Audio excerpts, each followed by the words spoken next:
Modern colony में राजू अपन mummy papa के साथे एगो छोटा सा घर में रहत रहे। जब क्रिसमस के दिन आयल तब मम्मी राजू के नया कपड़ा दिवौली, जेकरा के पहन के वो बहुत खुश भइल और बाहर निकल गई। कॉलोनी के सब घरन में डेकोरेशन के काम शुरू हो गईल रहे। ई देख के राजू वापस अपना मम्मी पापा के लगे गईल और कहलस, पापा, सबके घर में डेकोरेशन चल रहल बा, हमनी के घर की सजावट कब शुरू होई? बेटा, हमनी के घर में 2 साल से पेंट भी नहीं खे होखल। जब तहरा पापा लगे पेंट करावे खातिर पैसा नहीं खे तब क्रिसमस मनावे खातिर पैसा कहाँ से आई? राजू के पापा मम्मी से इशारा से चुप रहे के कहलन और कहलन, बेटा, ई लोग अपन घर ऐसे सजा रहल बाड़े काहे कि सेंटा ई लोग के घर ना आई हैं। हमनी के घरे तक खुद सेंटा आई हन और हमनी के घर अपन जादू से सजा दी हैं। राजू खुश होके कहलस, का सच में पापा? हाँ बेटा, और वो तोहके गिफ्ट भी दी हैं। सुन के राजू खुश होके फिर दोबारा बाहर चल गई। तब मम्मी कहली, रउआ के झूठ बोले के का जरूरत रहे? हम तो होके खाली खुश करे खातिर बोलनी। और जब रात के ऐसा कुछो न हुई तो ओकरा के का जवाब दे हम? जैसे शर्मा अंकल हर साल सेंटा बन के कॉलोनी के हर बच्चा के गिफ्ट बांटेलन, ओकरा गिफ्ट तो मिलिए जाई। और ई घर के बारे में ओकरा बोल दे हम कि सेंटा कहले हैं कि घर अगला साल सजी।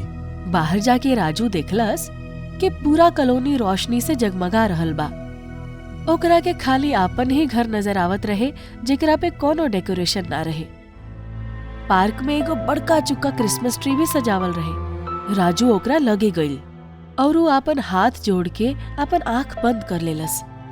डियर सेंटा, ई पूरी कॉलोनी में सिर्फ हमरे घर बा जेकर डेकोरेशन ना हो पाइल। प्लीज आप जल्दी से आ जा और हमार घर के भी खूबसूरत बना दा। इतना कह के राजू आंख खोललस। तभी ओकरा कान में जिंगल बेल के आवाज आवे लागल। ई सेंटा के गाना की आवाज कहाँ से आ रहल बा? कह के उ एने ओने देखे लागल और ध्यान से सुनलस तो ओकरा महसूस भइल कि आवाज सड़क की ओर से आवता। देखा तानी कि सेंटा के गाना के बजा रहल बा। शायद रियल के सेंटा होखस।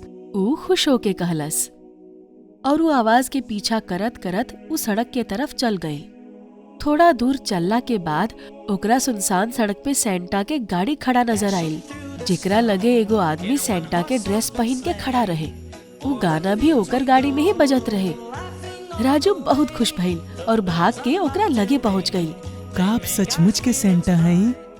सुन के वो आदमी पहले राजू के देखलस और फिर कहलस, हमार गाड़ी के पहिया निकल गइल बा, का तू एकरा जोड़े में मदद करबा?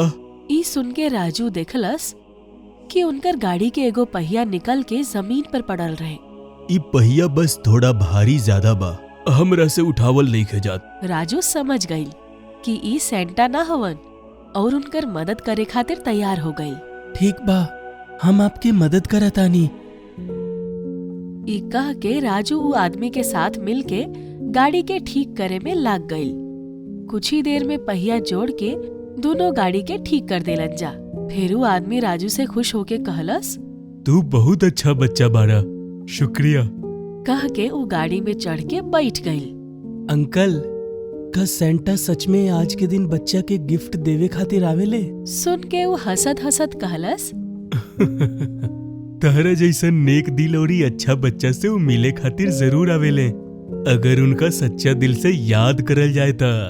कह के वो आदमी गाड़ी के आगे बढ़ा लेलस और थोड़ा दूर जाए के बाद गाड़ी हवा में गायब हो गई। राजू अपन आंख बंद करके हाथ जोड़लस और सेंटा के याद कैलस। डियर सेंटा, प्लीज हमरा पास आके हमार विश जरूर पूरा करिहा, प्लीज। कह के राजू फिर अपन घर के तरफ रवाना हो गई। घर जाके वो दोबारा अपन पापा से सवाल कैलस, पापा, आखिर सेंटा कब आई हैं? अब तक रात भी बहुत हो गई बा, का आप हमसे झूठ कहले रहनी? ना बेटा, हो सकता सेंटा और बच्चा के गिफ्ट देवे में लेट हो गए होखस।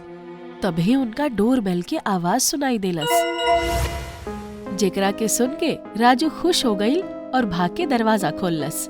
ऊ देखलस कि सामने सेंटा खड़ा रहन और उनकर कंधा पे एगो बैग टंगल बा। Merry Christmas.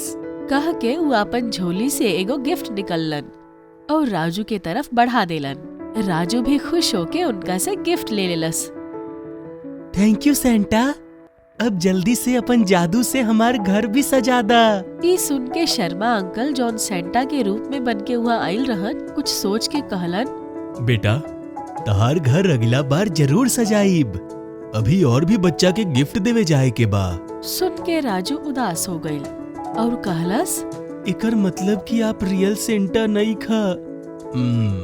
ठीक बा, तू अपन आंख बंद करा, हम जादू ट्राई कर रहल बानी। सुन के जैसे ही राजू अपन आंख बंद कैलस त शर्मा अंकल वहाँ से चुपके से गायब हो गईलन। तब राजू अपन आंख खोललस तो देखलस कि वहाँ पे कोई ना रहे। राजू अपन पापा के लगे गईल और कहलस, हमसे झूठ कहला पापा, सेंटा ना हो खेले। कह के राजू उदास चेहरा लेकर अपन कमरा में चल गई।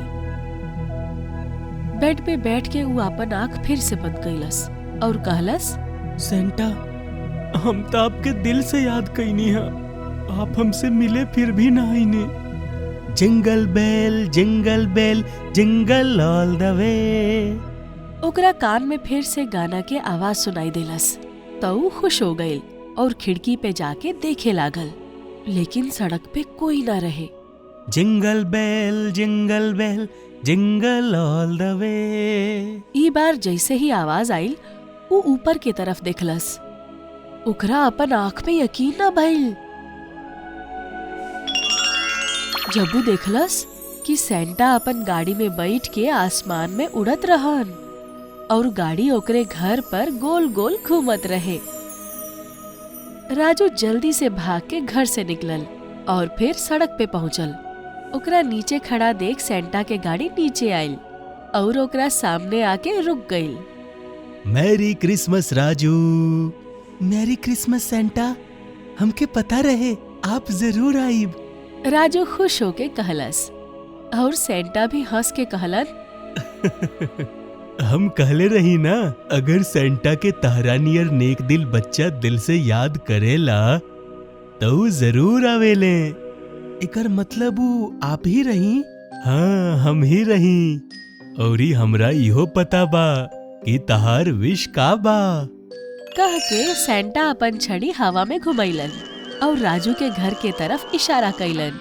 ऐसन करत ही राजू के घर के अंदर और बाहर दोनों तरफ अपने आप पेंट हो गईल और फिर ओकर सजावट भी अपने आप हो गईल। ई देख के घर में बैठल मम्मी पापा एकदम से चौंक गईलन जा। राजू जब अपन घर के खूबसूरत होत देखलस तो ऊ भी बहुत खुश होखल। Thank you Santa. You are welcome my child. अब बतावा कि तहरा गिफ्ट में का चाहिए? सुन के राजू कुछ सोचलस और कहलस,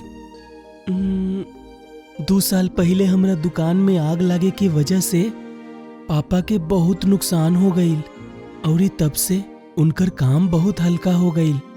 आप कुछ ऐसन कर दी कि फिर से पापा के बिजनेस पहले जैसन हो जाए। बिल्कुल ऐसा ही होई। कह के सेंटा अपन छड़ी हवा में घुमावलन और कहलन, अब कल जब तहार पापा अपन दुकान खोली है तो उनके वहाँ हमार छड़ी जैसन एगो सोना के छड़ी मिली। ओकरा बेच के उनकर दुकान फिर पहले जैसन भर जाई और ये अच्छा चले लागी।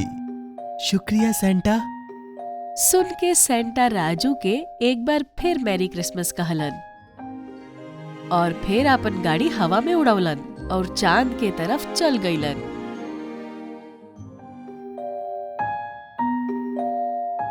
उनका जात ही राजू घर गईल और मम्मी पापा के सब कुछ बता देलस।